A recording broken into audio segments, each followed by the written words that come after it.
It was around for 67 years and like massively popular. You've never ever heard of? Never heard of it. Not Alfred E. Newman doesn't ring any bells. Newman from Seinfeld does.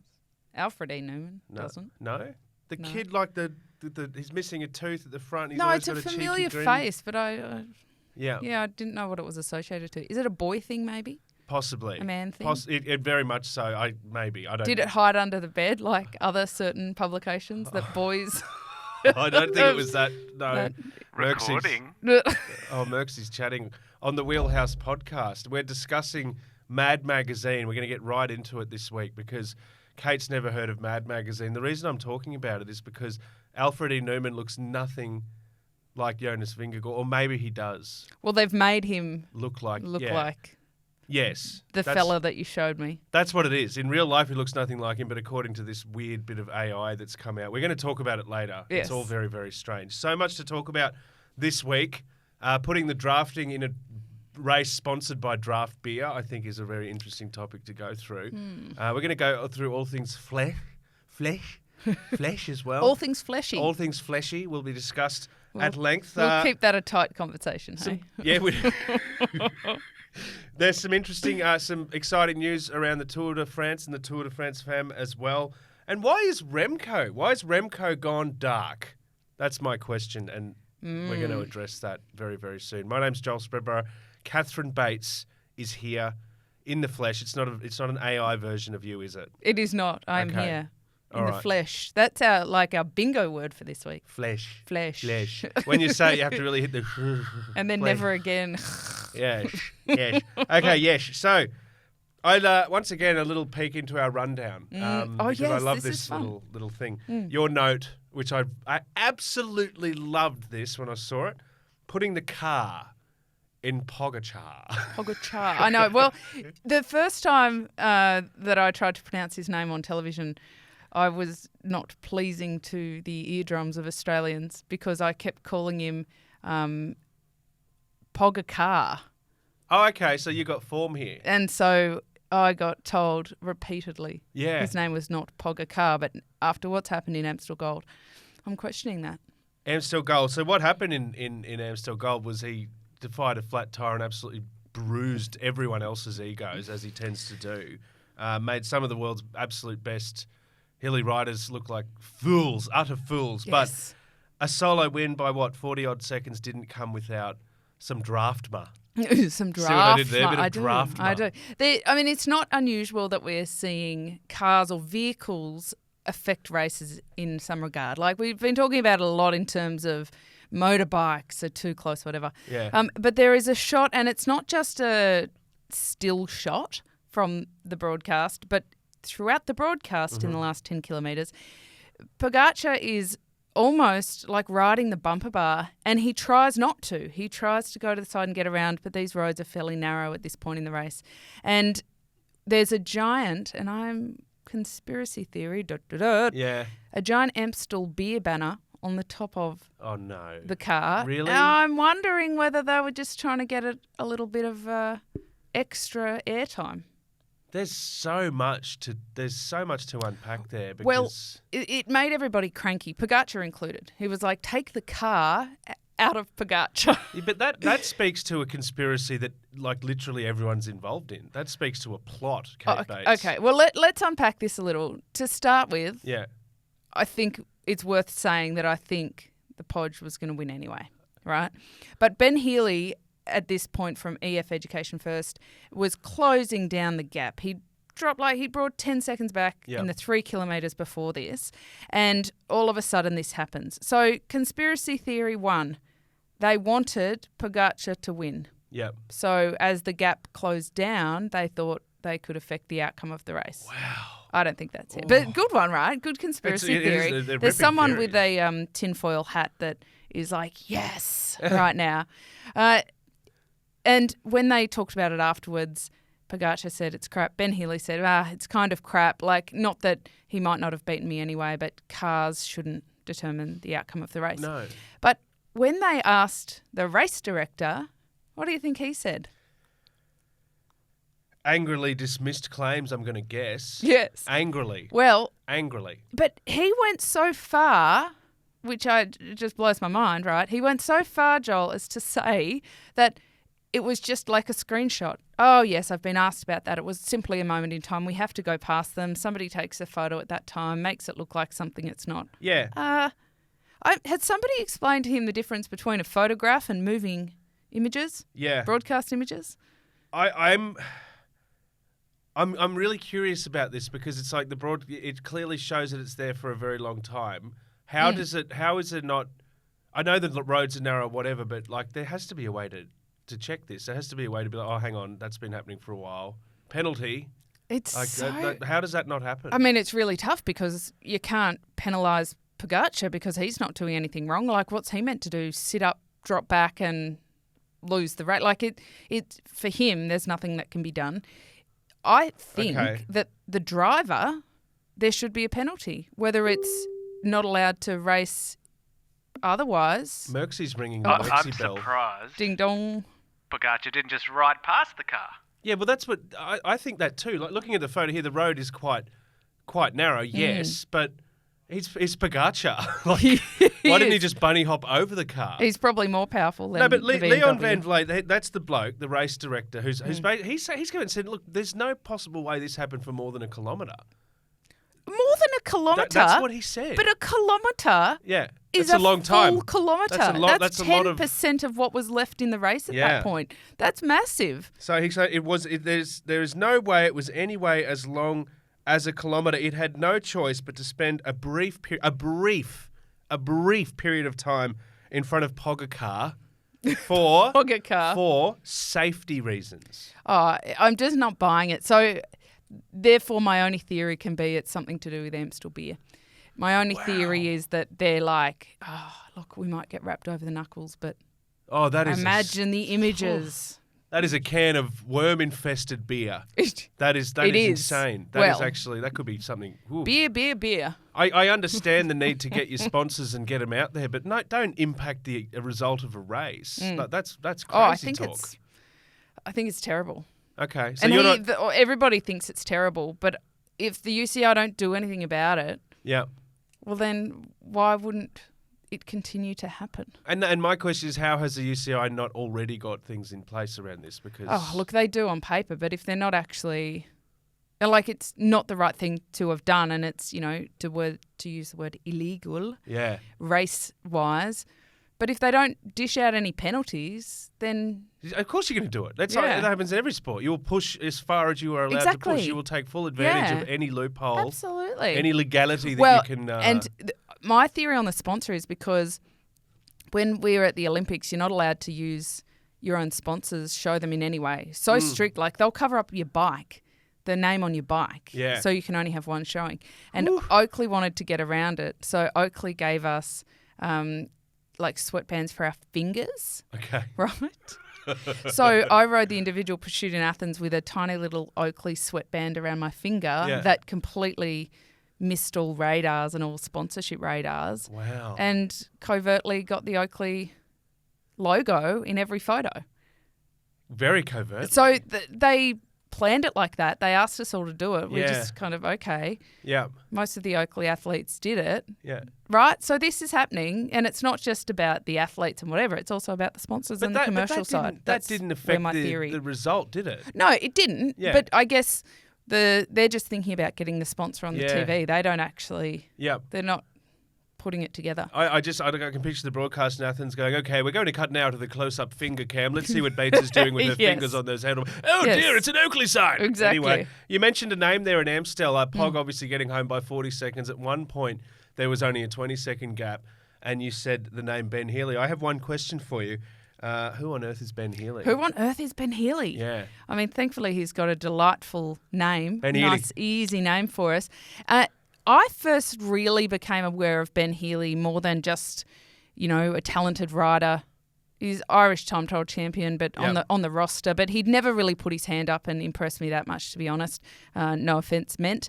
But at Paris-Roubaix, he went out on the cobbles with water bottles and spent the whole day as a team soigneur to support the riders and help. And given that he was on the start list for some of the upcoming races like Brabantse Pijl, like Amstel Gold Race, Flèche Wallonne, he'll be in Liège, I was like, hey, this is really cool. Like, what a cool dude to be doing that. And so I kind of took a little bit of a deep dive into who this fella was, because he's obviously a very good team player.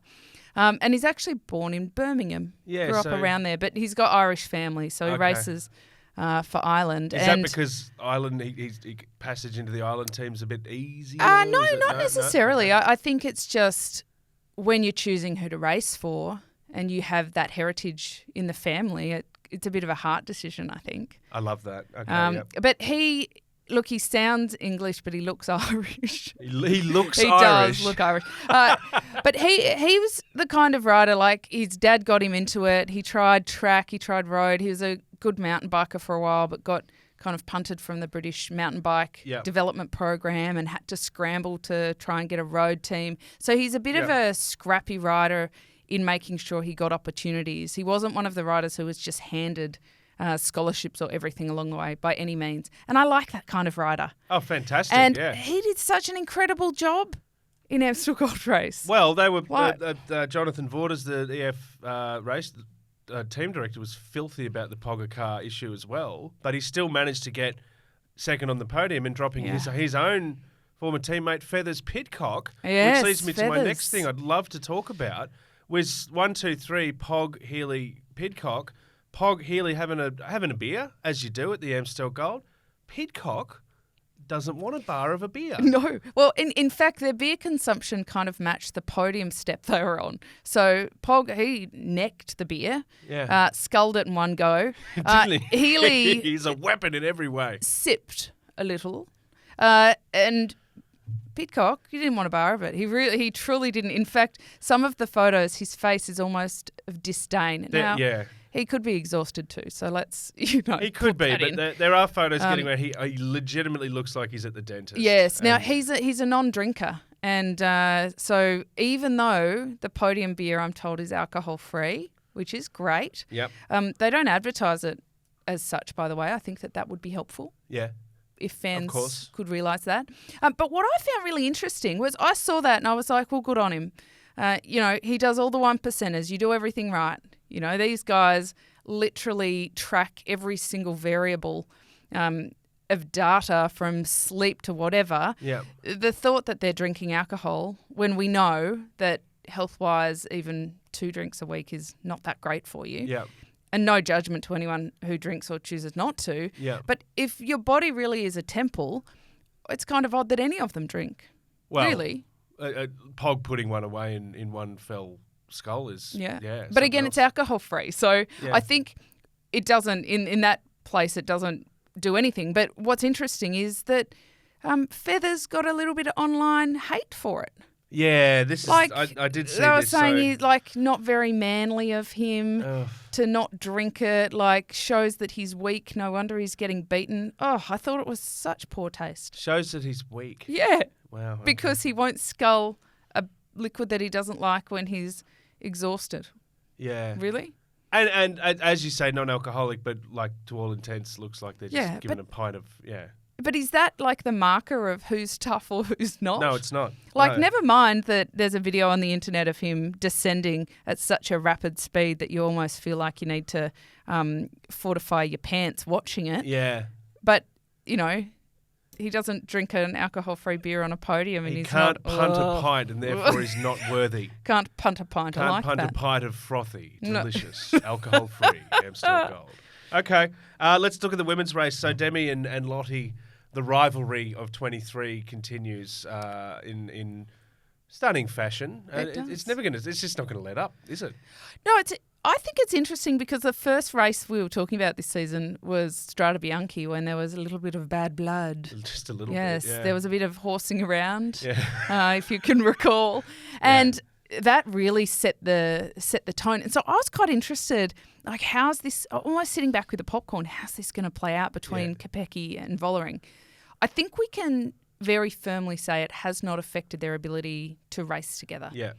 We can, conjecture about whether they'd sit and have a non-alcoholic beer together or not, but they seem to race exceptionally well together. And SD Worx, if anything, they're being criticised for almost racing with a little bit of arrogance because they're not chasing things back quickly. They're not pulling big turns of pace. They're racing with so much confidence that it is almost, I'll say almost, a bit disrespectful to the races, the strategies of the other teams. Wow. And something I really noticed, and it happened at Amstel Gold and it happened again at Flesh Wallon, which was on the Wednesday, is Annemiek van Vleuten, who the current world champion, pretty much nothing she hasn't won, she started racing in a way that shows frustration, and that is she's attacking far earlier in the race where strategically it's not the best thing to do. Yep. But she said afterwards that she's bored, is the word She's she bored, used. right. Bored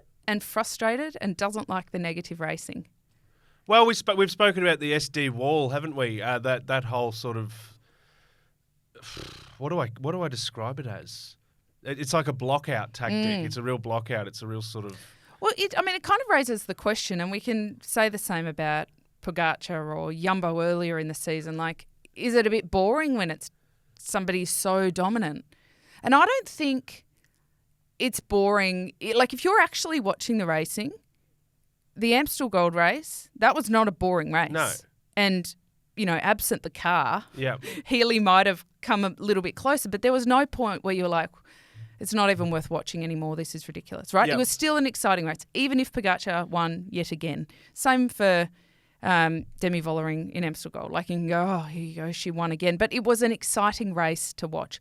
But I think where it gets, like, to go to Van Vleuten's point of frustrating and boring, I think we used to see it in the Tour de France where Ineos or back then Team Sky were just so dominant. They would sit on the front the whole time and it would change the racing so much that the racing became boring. So it wasn't about the winning, like, oh, they're winning again. It was about how the race played out. Yeah. And we're seeing that a little bit with SD Worx.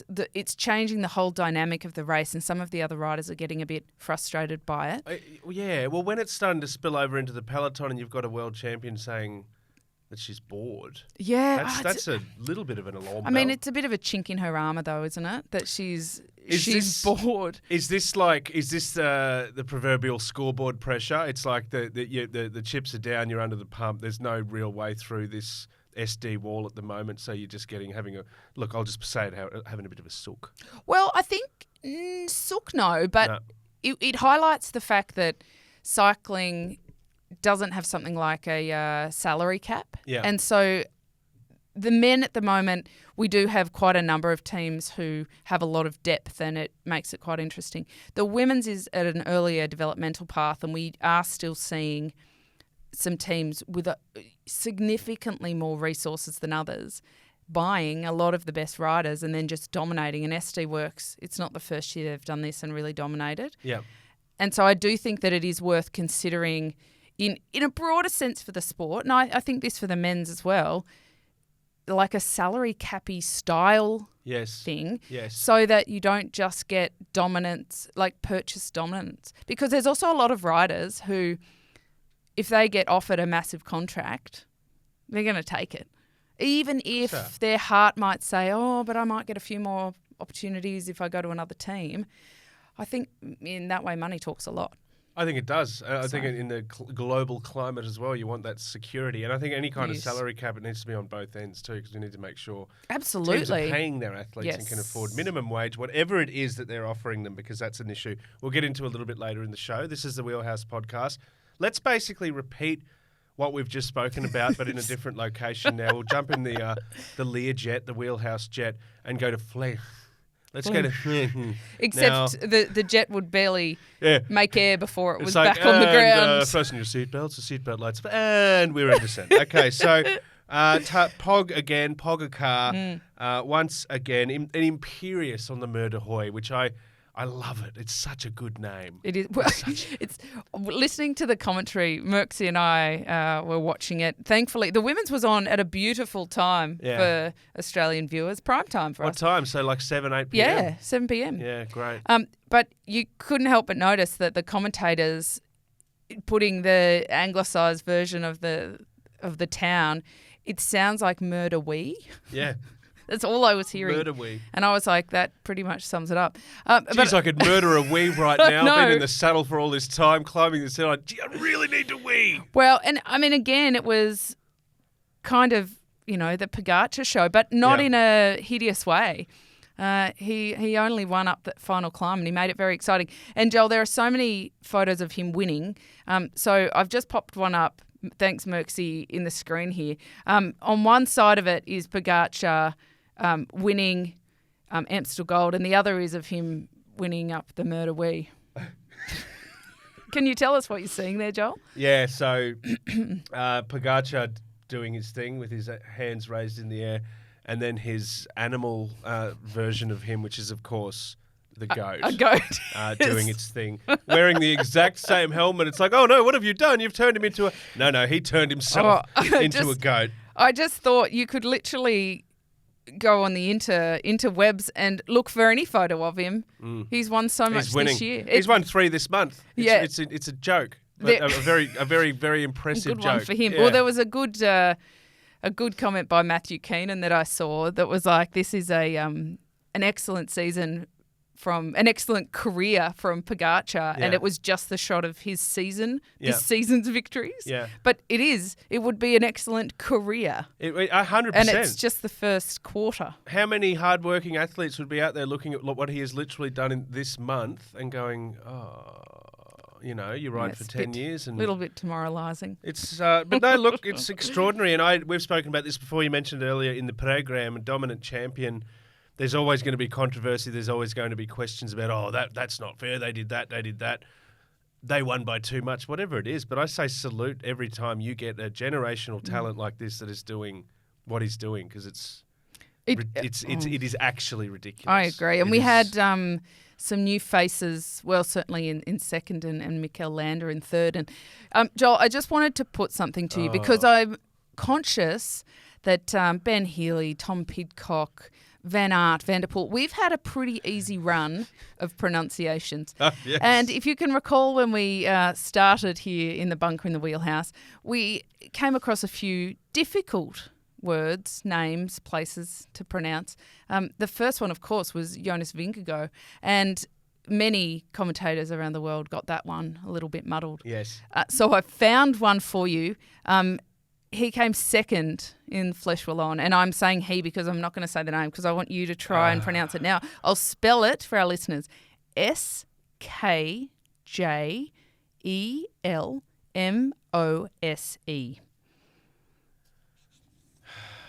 Okay. I'll get his first name out of the way. So Matthias. Matthias, that's Surely an easy Matthias. one. Yeah, Matthias. Really happy for Matthias. Okay, moving on the wheelhouse pot. No, okay, so it's got to be like a Jelos? No, that wasn't it. SKJELMOSE. Yelmos. Skelmorza. Skelmorza. Oh, jeez, I was way off. What Yelmos? What the? Okay. Skelmorza. Skelmorza. Okay. There you go. Wow. Lesson 1 for 2023. I think this is a reckoning for us because as we head into Grand Tour season, the names are going to be back. I think exactly. So, and I wanted to kind of warm you into it because we're going it'll be Grand Tour season soon. Yeah. And we're going to have all of these names. We sure are. And people winning, stages other than the top 5 that have been winning everything this year. And again, thank you, Ben Healy and Tom Pidcock, for making it so easy at Amstel Gold Race. But Matthias Skelmorza. Skelmorza. Yeah. Okay. So that was your attempt to wake me up before you go. Now, go now. Yeah, okay. Well, and if we can note that it's really Denmark is throwing us the curlies. So love you, Denmark. Thank you for providing so much to the sport. Yeah. Gee whiz.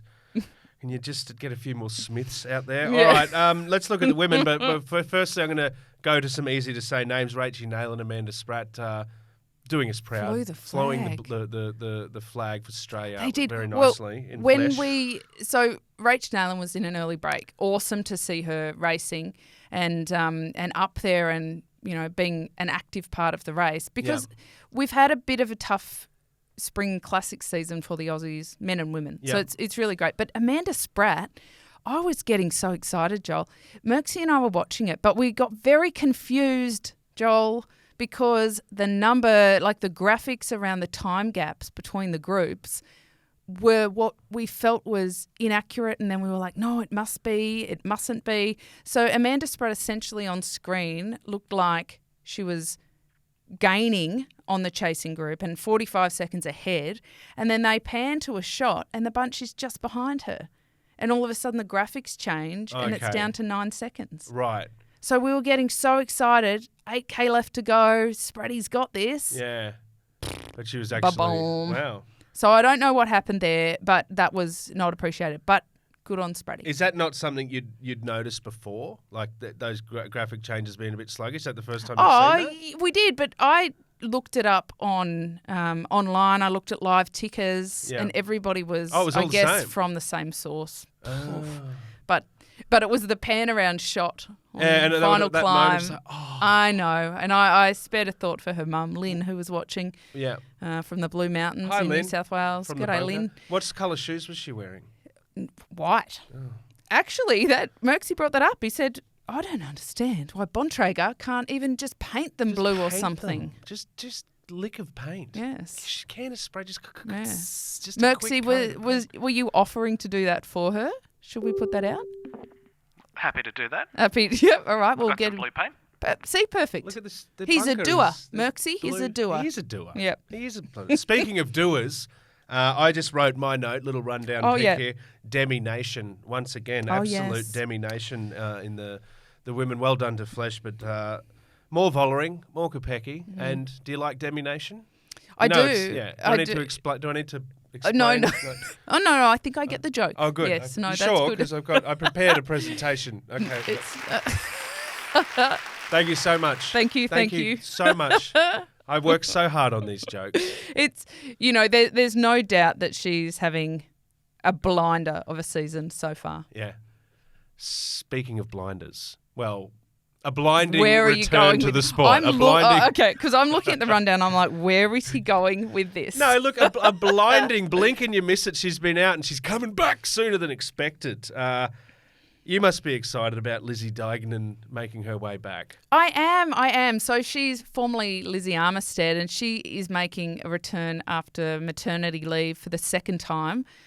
So she's got 2 little chickens now, and she's very zen in the way she approaches things. Found a nice photo on the interwebs of her looking quite extremely zen, yes. meditated. And is that a meditated? Meditative. Oh, we'll go with that. Thank you. Meditative. And relaxed. She's got such a good attitude. She looks tranquil. She does. I actually thought myself when I became a mother that I would be a better athlete. Yep. Having gone through that, because you know your body very, very well and you really push the limits of it. Nothing pushes the limits of your body like growing a small human in there. Yep. And I just think that it has taken her, and she was a remarkable athlete, to a whole nother level. And when she gets race fit again, so she finished midfield in Flesh Wallon, I reckon give her 6-8 weeks and Tour de France femme. Wow. Woof. Oh, she'll be a big one to watch. And it's exciting. It's a great role model, far and above anything. But it creates an environment in women's sport where we can have the athletes racing a lot longer and we get a lot more depth like we do in the men. Because if you remember that a couple of years ago, the ladies retired quite early, and so you never got 10 years of these rivalries and this athletic growth, and we're seeing that now. It's going to be great. Yeah. And obviously when she had her first child as well, she's had a remarkable run of results at that time as well. Won Paris-Roubaix after that. Yeah. So and only gave birth to her second child in September. Yes. It's by my count, it's April. Yes. That's a short span It is of time. pretty impressive, isn't it? It's a very short span of time. It is. Looking forward to seeing her back and coming back with some very lofty ambitions. She's like, femme, world champs, Olympics, tick, tick, tick, in advance. She can do it too. Tick, tick, tick. Tick, tick, tick. So the melting pot of rivalries that we're seeing in the women's peloton is only going to get more intense as the year goes on. Well, that's it. Yep, like we might be going, oh, gee, SD Worx, but Trek's on their way back. Yep. With Lizzie back and Spratty back in form and boom, boom, boom. It's all happening. And look, let's just fire it up. We talk about Grand Tours. We talk about Tour de France and the Femme. let's now conveniently segue into talking about them a bit more, because on the Wheelhouse podcast, we can not exclusively reveal, because it's been out there and about there, but we're going to talk about it differently, is the team reveals for the family. Yes. Whew. Are you pumped? I am. And I'm mostly excited because Cofidis got a wild card. They're a continental team, not a World Tour team, but we've got Rachel Neylan there and Josie Talbot. Yeah. And they are two. Josie Talbot was in the break at Paris-Roubaix until she wasn't, but exceptionally good ride from her. And Neylan, I think, has been building and building for this kind of opportunity for her whole career with good form. A dear friend of the Wheelhouse. Yeah, and look, she's such a tenacious rider, and I think that she's one of the older athletes that is so... I think she's got a record, something ridiculous, Joel, like the most top tens in women's World Tour racing history, which unfortunately doesn't mean the most wins, or, the wins have actually been a bit few and far between, but she's there, always there. What a perennial achiever, though. To be that far up that often is remarkable. It's and not celebrated enough in IMO. No. IMHO. IMHO too. Yeah. And I am also really pleased to see that Team Co-op High-Tech Products is out there as well. They're a Norwegian team, but they have been around. They were around when I was racing. We've had quite a few Australians come through. Chloe Hosking came through there. Fantastic program. Mercy. What's the name of that team again? Team Co-op High-Tech Products. Thank you. Thank you. Okay. Team Co-op High-Tech Products. Geez, you do well to keep up with the teams. Sure. Very evolving. Well, there's the team manager, Carl Lima, I think his name is. He's just an incredible figure in women's cycling insofar as he has consistently had a team at this level for decades, and they don't have the resources to step up to World Tour, but to be rewarded with a wild card for Tour de France Femme, they missed out last year. It is huge for them. I love that. Huge for cycling in the region as well. So we talked with Skjell Moser about Denmark, and we've seen so much depth come through in the men's cycling from Scandinavia. Yep. Historically, the women have too, but now more than ever with this kind of opportunity. It's very much like Field of Dreams. If you see it, build it, they will come. So having that team there, I think, is a real bonus. I love that Carl is kind of like the yin to Lefebvre's yang. Yeah. He's the light. G'day, Carl. To the darkness. Yeah. He's the Luke Skywalker to Lefebvre's and Darth Vader. I've never met him personally, but I saw him for years, many, many years. And Hang on. his reputation that precedes was creepy. him. You saw him. Oh, I was watching creepy, him without doesn't him knowing. Is that what you're saying? Sozzy, no. He was at a lot of races, and I followed him on social media as well as the quite vocal supporter for women's cycling. Awesome. And so I'm really pleased for that team. I love we're celebrating ongoing growth, ongoing success, ongoing achievement, and talking about these exciting Grand Tours and everything. Sadly, we need to pirouette into some less than pleasing news. Now, we touched on this last week, so we're not going to spend a great deal of time recapping what's happening with Zaaf. Well, they're on their way out. They're done, aren't they? They're done. Because I know they were coming. on the brink, that they had the bare minimum. They were on the brink of collapse. They started the season with 15. They were down on 8. Once you go below 8, you're cooked.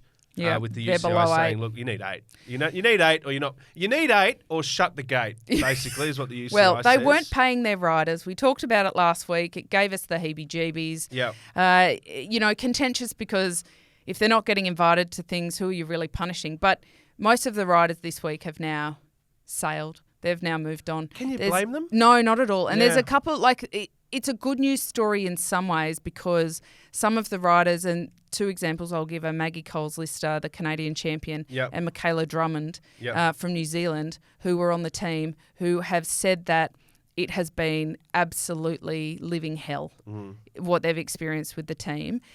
But they are both now in Canada, in Milton, doing a World Cup on the track with their national teams. And so they've both said now they have something really positive to look forward to, and getting that freedom has been just a massive weight off their shoulders. So I think it's been a tough process, but it's really good for them. So they'll be doing that. And any- look, speaking of the World Cup, I just have to say quickly, Sarah Roy's over there, so her Yep. butt's in good shape. The butt's back. The butt's back. Yeah. 6 weeks Okay. after breaking her butt, she's back. It's pretty remarkable. Her bum is no longer cracked. No. Is that what you're saying? No. Okay. I love this whole thing because we're talking about extraordinary efforts and talking about Lizzie Deignan, like that. This incredible. The advancement of sports science and the athlete's ability to be able to come back to the sport and do what they're doing, you need to be enticed by being part of a team that's A, going to pay your wage and B, be upfront with you. Yes. You know what I mean? It needs to match, and it doesn't. And I say, everyone deserves to be happy in their workplace. Everyone deserves to get paid. Good on these guys. And it's so good to see that so many of them have landed elsewhere and have been able to negotiate their way out of a really muddy situation. Yes, and the guy who was behind that whole team has been around in the sport for a long time, has a lot of failed ventures behind him, was the kind of team director who, if he felt you're a little bit chonky, which is to say over the weight that he felt was right for you. Right. I'll choose my words very carefully. He would present his riders with a plate of salad, like as in a lettuce leaf, while all the others got pasta before a race. So all around good fella. Don't let the door hit you on the way out. What a is ripper. what I would say. Look, what goes around, all of that sounds like a bit of karma coming back. Yes. But anyway, Remco Evenepoel is the current world champion men's road racer. He's an extraordinary talent and a huge friend of the wheelhouse. And Confirmed listener. What I love about Remco is how transparent he is with what he's up to. And hey guys, this is me being another superhuman training ride, whatever. You can check it all out on Strava, says Remco. See what I'm doing. I'm breaking records on Strava, left, right, and centre. And here you go, full disclosure, full transparency, until suddenly there isn't. Why has Remco gone dark? The leading up curtain to the Giro? has been closed. Hasn't it? No deal. No Strava. No Strava. Yeah. I think that he is such an interesting young talent that I think that other teams would be looking very closely at his Strava data and mining it somewhat.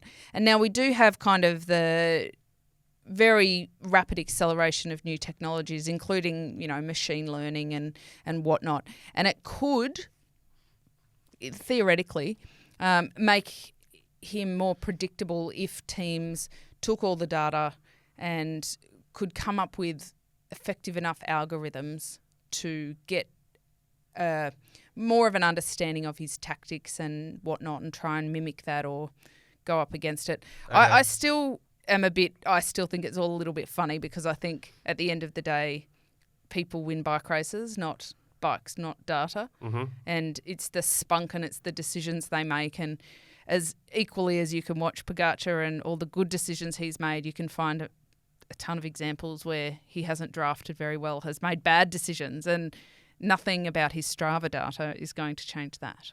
Yeah, and I kind of love the psych out element of this too. I think there's it's like a voting countdown when there's a major award coming up. It's like the voting's gone behind closed doors. We don't know what's going to happen. This person's leading at the moment. What's going to happen? This is like he's gone behind closed doors with an absolutely ripping set of numbers this year.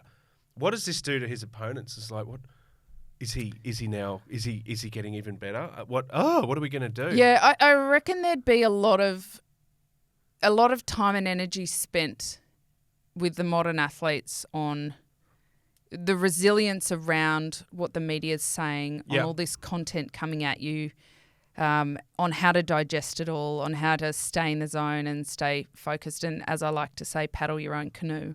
Because you could get so caught up with what everybody else is doing that you don't have enough energy to just focus on yourself. And so I think the riders, like it's a friend of the show, Jay Vine, like it's a superpower that he has to just be able to really internally focus on what he's doing, what he can and can't do. So, I mean, I reckon this is, if anything, it's probably more interesting for the fans. Yeah. We're now going like, what does this mean? Yeah. Is we it have good or we bad? have his team coming out and saying, "Don't worry, everyone. Guarantee you, he's still an absolute weapon. Nothing's changed." I know, He's but still I trust nothing from that team anymore, Mr. Lefebvre. But I think we've spoken about it on previous weeks. Huge amount of pressure on him, on Remco, because the team's been so crap this season. Yeah. So now all eyes on him. Is it Remco's call to go off Strava? Is it team encouragement? What do you think? I think it's team encouragement. They It is said, team. they did say that. Right. I don't know. He hasn't been very transparent personally with how he feels about it, but he was the one that put his data up all the time. So Yeah, I that's what I suggest mean. the team has said, Do you reckon there's a bit of ego around that? A bit of like, screw you, I want people to know how much of an animal I am. yeah, maybe, but, Yeah. you've got to keep ego in check too. Yeah. Otherwise, he'll Especially, become a yeah. beast. Patrick Lefevre coming in saying, Ugh. sorry, we need to keep your ego. I know. That's a bit rich. Ooh. Okay, Real House Podcast. I'm Joel Spreadbury. Kate Bates is also along, as always, doing a stellar job of explaining everything beautifully. Can you explain to me what on earth is going on? Look, we've got a few things to cover here. I'm gonna get the cart and get ahead of the horse because I can't resist any All right. longer. I, the other day, heard about an app that literally now exists in the US where you can recreate dead relatives. You can create an avatar of someone and have a chat to them after they're gone. Of course, that requires them, when they're still alive, to go in and be interviewed to provide all of the info and the quote. Anyway, that gets turned into a bot, a fake bot. So AI bots are going in all sorts of directions at the moment. That is so creepy. Also coming up is the new Indiana Jones movie where Harrison Ford will be playing a 40-year younger version of himself. He's been de-aged, but it's still Harrison Ford playing the role. They're just going to de-age him. That's a thing. It's more and more of a thing. I don't know how I feel about that. It's weird, isn't it? It's very You know weird. what's weirder? A completely fake version of Jonas Vingegaard as a 8, 9-year-old kid spruiking his hopes and dreams for the future. Now, Merxy, I believe we might have a little bit of audio here just to give some context of what we're talking about. Of Jonas Vingegaard, or, inverted commas, little Jonas, Yes. talking about his future hopes and dreams. Become Boy, a professional Jonas. cyclist one day. When that dream would come true, I already have the next one in mind. To sign a contract with a big world tour team. Okay, After there's that, I would be able to dream on. there's a few things to this. Beautiful pictures. Oh, until it goes back to the AI. That dream feels a Bot. little The AI looks but maybe one day downright it will become creepy. reality. That looks like Displays the unequaled power. a film. That looks like a sci-fi horror. Right. So bot. if this is the first time you're hearing any of these words from Baby Jonas, to be really clear describing this, he re-signed with Jumbo-Visma till 2027. 3 years, yeah. And Jumbo decided with the hashtag Ride Your Dreams, which I like. Yeah. I like. They went with Oh, a it's a great story hashtag. about how Yeah. he, as a young boy, dreamed of winning the Tour de France, etc., etc. However, that voice you just heard is meant to be him as a child Yeah. talking about his dreams. So they've tried to reverse age him. And I don't even know. Where do we even start with how First thing I creepy want to this is? start with is there are photos of the actual young Jonas that you can find all over the interwebs. I'd love, if you have a chance, compare them to the AI version. And rest assured that AI, as much as some people get completely hoodwinked by it, still has quite a long way to go because it looks absolutely nothing like him. It looks waxy. Its features are just exaggerated and ridiculous. It looks scary. It looks, as I say, it's sci-fi horror Jonas. Now, the second big one, you might be able to help me out here because you're related to Jonas distantly. I was pretty sure we knew where he came from, but the accent of this version of Jonas would speak to a different origin story. They've given him this, so bizarre, an American accent, which is bizarre enough until he gets to the point where he says the Tour de France. Tour de France. And I thought there will be Parisians fainting in the streets. Oh, yes, sacre bleu. Merde. Yeah. At it, we're like, why? What? What? He's not American. What? As if it wasn't creepy My enough. name's Jonas Vingegaard. No, it's not. My name is Jonas. No. The big one is, now we were chatting about this at the top of the show, and I was like, Merxy actually picked up this. I'm not going to steal Merxy's thunder here. Merxy picked up on the fact that he looks remarkably like one of the most famous fictional characters in pop culture, which is Alfred E. Newman, the face of Mad Magazine. And anyway, we got lost in a rabbit hole because you're like, what on earth is What Mad on earth Magazine? is Mad Magazine? Mad Magazine ran for 67 years, published thousands of copies, was a social satire and parody magazine that sent up politics, pop culture, whatever, aimed at sort of a teenage kind of audience. This guy on the cover, you can look it up, Alfred E. Newman is his name, was the guy that they used to parody. So his face would replace famous people's faces in their drawings, that kind of thing. Whatever. We could do a whole episode of Mad Magazine. We're not going to. What I find it really amusing that Merxie's like, this is funny. I was like, it's funny, but it's also really spooky because it actually does. It actually looks like this AI version of Jonas Vingegaard. It's crazy. It's really creepy. Look I at the just don't know. cheekbones. I mean, look, if what they were trying to do was attract conversation, then Sure. they've done it.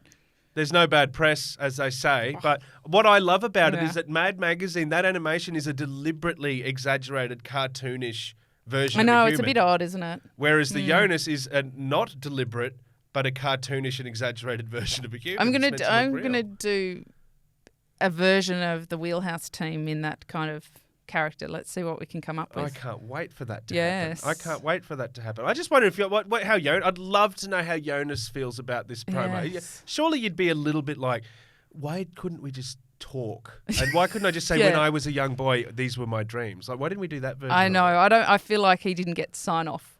No. No, I don't think Remco got sign off on the Strata call. I don't think Jonas got sign off on the AI call. It's all a little bit strange. But hey, look, good news for Jumbo. 3 more years. 3 more years. Yeah. That's great. Go Yumbo. And I'm sure America is happy. One of the US's favourite sons, apparently, is Jonas Vingegaard. So Maybe they were trying to get the US audience involved. I don't know. I can't wait till they do the cab version. Oh, What accent will they give him? I don't know. who knows? Make him an Aussie. Like Yeah. a real, Oh, yeah, that when would I be was fun. a young tucker, I used to have a dream of getting out on the bike and doing all good sorts of shit. Anyway, it's fascinating. Let's talk about Liège on the Wheelhouse podcast, because I feel like I'm getting a bit creeped out by talking about AI. That's coming up. Let's go through some certainties for this one. And where do you reckon we're going to start in the men? Who are we going to say first? Oh, look, there's really only 2 names that I think everybody would bet on, and that would be Remco Yep. and Tadej. Today, Yes. PogaCAR back. Right. Right. Well, look, Remco won in 2022.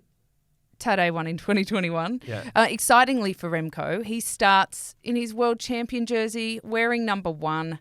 That's pretty special. Love that. Right? For anyone. It's his first race in Belgium this year. And arguably, this may be the only real time they go head-to-head this year until the World Championship. So it's a big moment.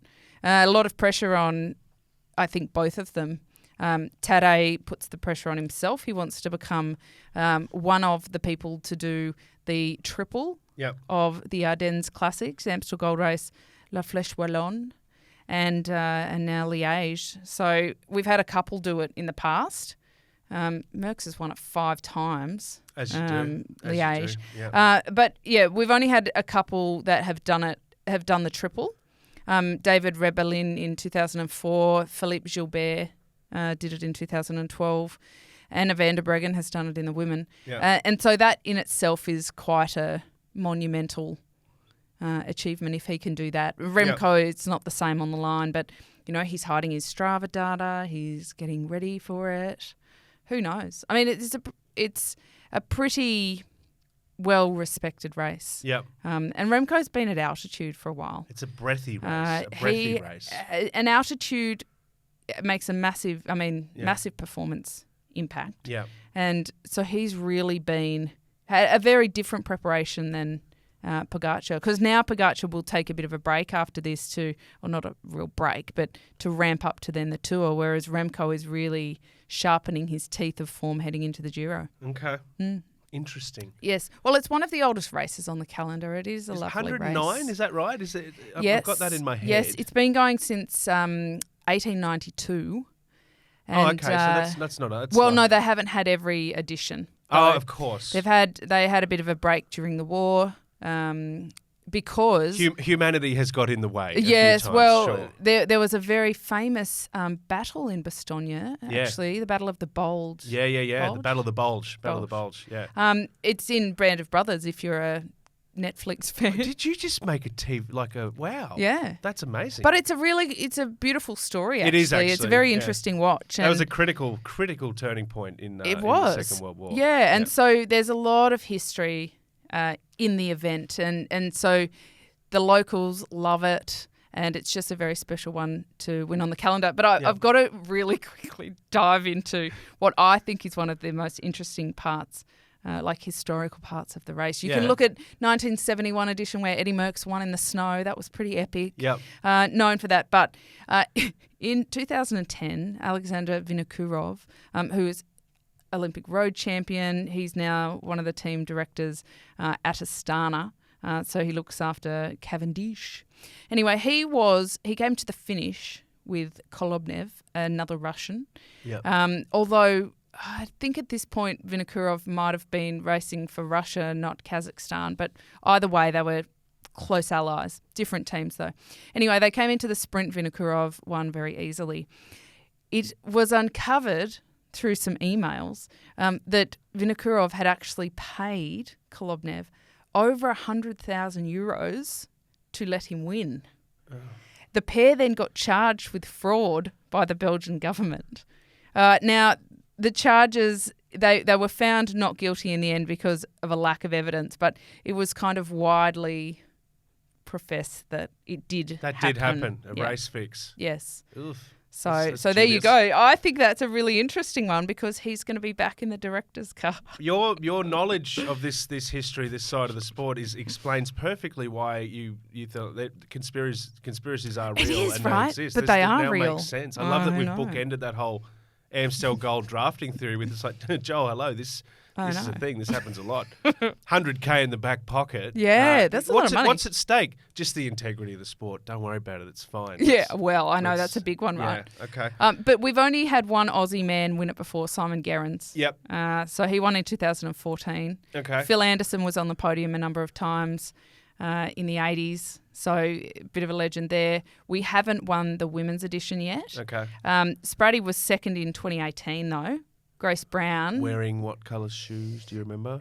Blue. They were. Oh, those They were the blue. days. Those Grace were the Brown days. was second in last year and also in 2020. She hasn't had an amazing spring campaign though, so I don't know that we can necessarily expect that from her. But based on Amanda Spratt's incredible performance at Flesh, and I think that's the last time we're going to say that. Flesh. Yeah. I reckon she could be a bit of a smoky. Now, you be careful. Don't you play with my heartstrings here. Are you sure? Oh, look. Because I'm going to get excited if you're saying this. Absent the graphics of the World Feed production,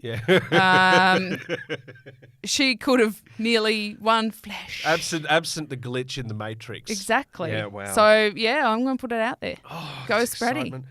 Who else do you like? My question is the SD wall. Well, Can it be shattered? Lizzie Deignan's the only non-Dutch winner. Wouldn't that be In a the 7 poetic years. moment for the sport? What, to have Lizzie win? Is that a possibility? I think it's too early, Okay. to be honest, but not because she's not that remarkable. I think it's just probably a little bit early, and so I don't think Trek will be putting the pressure on her Yeah. when they've got the likes of Spratty and Longo Borghini and, yeah. But you know what? The women's side of the sport throws up some genuine fairy tales. I remember a certain does. result in Wollongong that may or may not have involved a fractured elbow. I know. Well, talking of Van Vleuten, she's actually on the poster Yeah. of the event. But She got to be on the post for every event. she she's could competing in, actually, surely. couldn't she? Yeah. But based on her saying she's been a bit bored and frustrated, Yeah. I reckon you'd have to watch closely at how she plays the strategy. Yeah, okay. Because if she wastes energy like she did at Flesh, I keep trying to stop Flesh. saying it, but I can't. Sorry, I think Flesh. If she does that again, she's kind of ruling herself out. Okay. So it'll be interesting to see whether Movistar kind of sit her down and say, we know that this is driving you a little bit bonkers, but to win a race, sometimes you just have to follow the strategy even if you don't love it. Stick to the So plan. we'll AVV. see how AVV goes. But it's a different landscape where you don't go in with everybody just looking to beat Annemiek. Yeah. Because in years previous, it's been like, well, how can we beat her How do if we get can? past Annemiek van Vleuten? And Is it's it not like possible? that anymore. Okay. So, look, Vollering has won before. She's been on the podium a number of times as well. So she knows what she's doing out Yeah. there. But maybe the other teams that are all getting a little bit grumpy pants against SD Worx Yeah. will band together. a Well, little. they've got the Maybe. strategy of if it ain't broke, don't fix it. That strategy is upsetting the rest of the peloton, as we've said, big names speaking out. Indeed. But they're going to keep doing it. And it's going to go one or two ways. Everyone, it's like we're going to collectively rally against this, or we're going to keep getting the shits, and they're going to get further ahead. Yeah, Because exactly. if they let it get to them, it's not going to result Balls in their court. Yeah. Okay. Yeah. One person who's probably not among the contender list, that is a big name anyway, is a Grammy Award-winning sensation, Beyonce. Yes, why I is was it, wondering where that was going. Yes. Why is Beyonce? What's Beyonce got to do with Yes, this? I've put Beyonce this week on the opening graphic because it kind of the graphic tells a beautiful story, and this is born from Merxy. He's the artistic genius amongst the three of us. No offense, Joel. None taken. But he's come up with these wonderful, beautiful thumbnails. You've seen my finger painting on my fridge, haven't you? That's what made you say that. So that you can kind of look at the thumbnail and know what we're talking about this week. And so Beyonce's making an appearance this week, and I understand the question, Joel, but I'm going to explain it to you. Please. All right? Please do. Now, Liège-Bastogne-Liège is also wonderfully known as La Doyenne. La Doyenne. La Doyenne. Very good. Okay, that is what it is called in French. It's kind of the little cute nickname for it. That is cute. And it is a mark to, like Doyenne, the most respected or prominent woman in a field is kind of The Doyenne. the Doyenne. Yep. Yes, like Vivienne Westwood got called Yep. the Doyenne, right? And I just thought, who's the Doyenne to me? And if we're going in specific fields, I thought Beyonce, Yeah. right? She's pretty influential. She's and extremely influential. She's pretty respected and pretty She's done prominent. Well. She's done well. Yeah. I mean, I had to arm wrestle with Merxy over whether it be Beyonce or Tay-Tay. Okay. He thought Taylor Swift, maybe. Okay. But that's what Beyonce's got to do with it. La Doyenne. I like that. That's Yes. There very was nice. some legal issues about using Tay-Tay's image. Yeah, yes. Let's not go there. We again. don't own the back catalogue. Yeah, okay. And we're never, ever... The Wheelhouse Getting podcast back categorically does not endorse the unauthorised use of Tay-Tay's image there. We said Thank Was that what the legal team wanted us to read out? I think that's perfect. It is. And, yes, so La Doyenne, it's a perfect way to finish off what has been a beautiful classic season. It sure has. It sure has. Stories left, right and centre. And then we trip over ourselves to get into Grand Tour season, men start and women. brushing up, doing the tongue exercises and get the pronunciations right. Can you say that name one more time? Just Skelmoser. Skelmoser. Skelmoser. Matthias Skelmoser. Yes. Merci. We can't play Beyonce, but Kate, you can sing some. All the single ladies, all the single ladies. Is that good? Well, Put your hands up. There you go. Moving on. All right. I love the Grammys this year when Harry Styles won the Best Artist or whatever, and he's basically like, no, don't hate me. Give it to Beyonce because Yeah. she's such a seminal performer. She Anyway, certainly is. Before we wrap up, I just want to send some best wishes, Joel, because my beautiful home club Parramatta, one of our members, Kevin Berkeley, had a bit of a Barry Crocker. He had a bad accident while riding, and he's got a long rehab ahead of him. And so I just want to send some wheelhouse love to Kevin Berkeley and the team at Parramatta. And we've been talking about injury lists the last weeks. Good to see Sarah Roy and her broken butt back. But Neve Bradbury is now out after Flesh with a broken elbow. So sending all the healing wishes to Neve for that elbow. all the best to Kevin. Yes. And everyone at Parramatta. Huge supporters of He's the got show. wonderful initials, KB. See what I did there? Yeah. Yeah. I love that. I love the symmetry down at Parramatta. It's a proud club. Yes, and, well, I have to say, if I'm not here next week, Joel, it's because this evening, Parramatta Eels are playing the Brisbane Broncos. Now, Merxy is a Broncos fan. I, as we have probably guessed, am a Para fan. And I'm just not sure what's going to happen in our household tonight. So if we're not here next week... it hasn't gone well. The rivalry has overcooked. You know what happens if you're not here?